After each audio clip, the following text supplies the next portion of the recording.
What's it like to have your spouse cheat on you? It's like driving your car and having someone cut you off, which runs you off the road. Your car flips multiple times before coming to a stop. As you come out of a traumatic trance, you only to begin to take inventory of the real damage in the aftermath of the wreckage.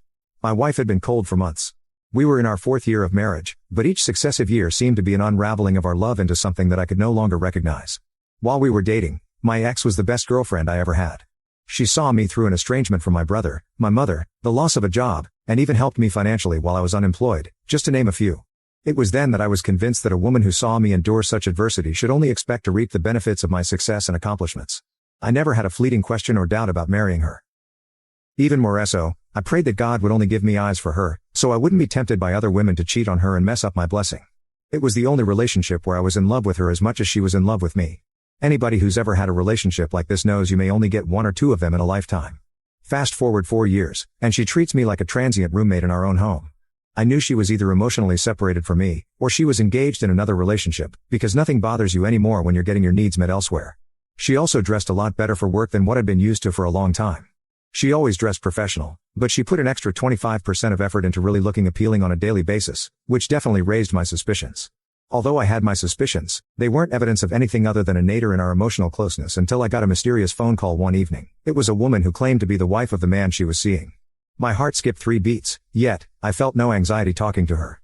For the next 45 minutes, she told me almost every detail about their relationship that explained the deficiencies in my marriage.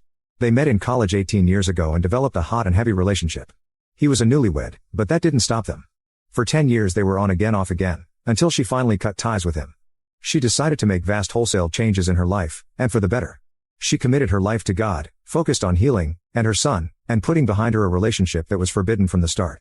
I entered her life a few years later, and appeared to be everything that she thought she deserved: hardworking, industrious, God-fearing, engaged with her son, and a nice guy. At least nice enough not to hurt her like the other guys in her past did.